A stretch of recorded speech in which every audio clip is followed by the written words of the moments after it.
Me qënë se jemi tek pastrimi dhe tek mbetjet, para disa ditësh dolën disa lajme në media, kemi transmetuar edhe pamjen që tregonte se sërish ka patur zjarr pra në zona të ndryshme të grumbullimit të mbetjeve, ndërsa këtu sjell në vëmendje edhe komunikimet e drejtë për drejta që kemi patur vjet disa herë së bashku nga fusha e mbetjeve në Vlorë, pra ku ju nga atje raportonit për një situatë e cila vjet ka qenë më e rënduar për shkak të djegjes së mbeturinave. Çfarë ndodhi para disa ditësh dhe po themi sa rrezik ka që të përsëritet sërish, zoti Dreda, po.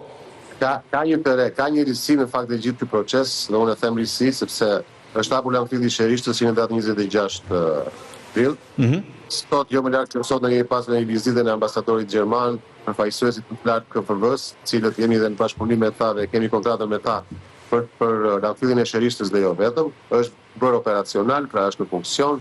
Gjitha mbetjet urbane tashmë shkojnë dhe hidhen në këtë Lamfill të ri, ndërkohë që fusha ekzistuese në qytetin e Vlorës nuk përdoret më, përveç mbetjeve të ngurta që normalisht në kontratën që kemi ne me KFV, pra për Lamfillin e ri, ato trajtojnë vetëm mbetje që mund diferencohen, pra plastika, qelçi dhe metalet, kurse pjesa tjetër që mund jenë divan apo nuk e di, lavatriçe e tjera, praktikisht do të vazhdojnë mbeten aty derisa ne të vazhdojmë një kontratë tjetër me KFV për ta krijuar një Lamfill të ri vetëm për mbetjet e ngurta.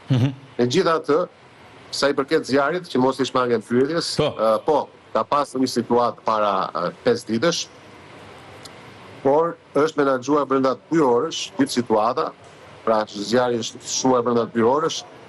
Kishte mbetje sintetike atje prezente, në tot mund të qenë dyshek, mund të qenë panolina, mund të qenë roma, dhe këto praktikisht marrin zjarr me një herë. Dhe patjetër fymi që lëshon në qizi është edhe për imazh shumë i keq, megjithatë menaxhuar në një kohë relativisht shumë të shpejtë për 2 orë, dhe unë mendoj dhe e kemi dhe angazhim që të paktën të evitohet gjatë gjithë sezonit mos të ketë më, sepse është paksa bërë në kontroll për sa kohë ne kemi vendosur në pulë Lamfillin e ri. Ndërkohë, siç ka qenë shqetësim edhe nga ju apo nga mediat, edhe fusha e mbetjeve në Orikum është kapsuluar e gjitha, është bërë punë vullnetare dhe me angazhim të bashkisë. Praktikisht jemi duke menaxhuar vetëm fushën e mbetjeve që është qytet derisa ta kapsulojnë me projektin që ka KFV-ja. Pra, finalizimi i gjithë projektit është kapsulimi që bëhet po nga KFV-ja. Tani marrin zjarr me një herë, por nuk u avuri dikush zjarrin ose në mënyrë të qëllimshme ose aksidentalisht, ato vetë nuk diljen zotë Drella, kështu që ju i keni identifikuar zjarrvënësit dhe shkaqjet e këtyre situatave? Besoj e keni si informacion, gjëja e parë që kam bërë një denoncim në organizatës të policisë së shtetit, me qëllim se ka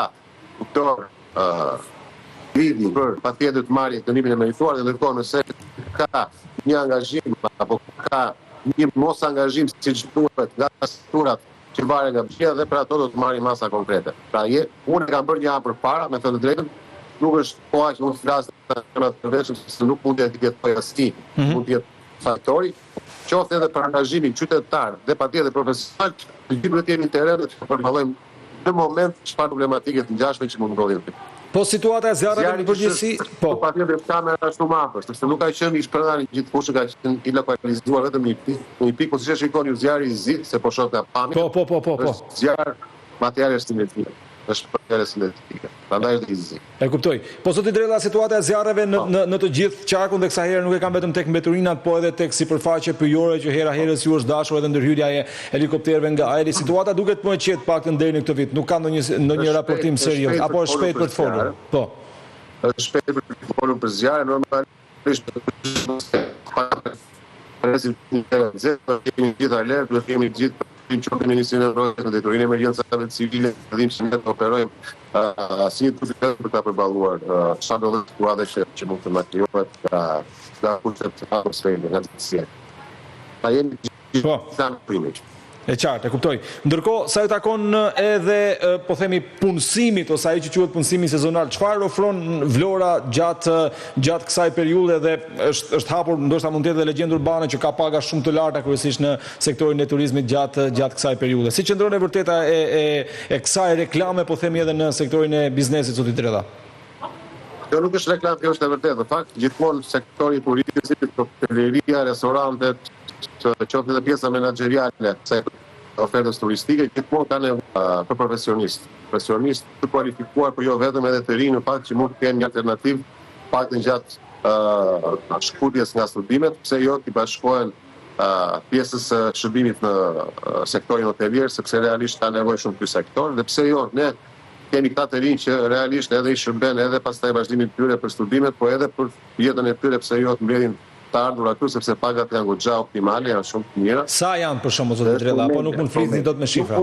Nuk mund të flas dot me shifra, po patjetër që janë 1000 euro e lart, pra faktën nuk edhe më shumë, pra kuzhina gjithmonë shkon nga 2000 euro, pra një kuzhinë 2500 euro, varet edhe nga hoteli ku punon, nga restoranti ku punon, po gjithmonë janë rroga që konkurrojnë denjësisht, apo janë shumë më mirë, apo janë më lart edhe se pagat sektori publik. Kështu që nuk ka asgjë të keq, po fitet tu për pjesën sanitare, pra për pastrues sanitar në për hotele, që ja shkon kërkesa e tyre 700 euro deri në 1000 euro që të i bashkojnë këtij procesi, imagjinoni domethënë edhe për hotelet e tjera që janë Zoti Drella, sa i takon aeroportit të Vlorës, pati një fluturim charter para disa kohë sa për të bërë një lloj testimi dhe një lloj, po themi, çeli hapje paraprake. Si është situata, si jeni me afatet atje, çfarë mund të pres këtë vit apo duhet pritet viti tjetër për qendrësisht funksional?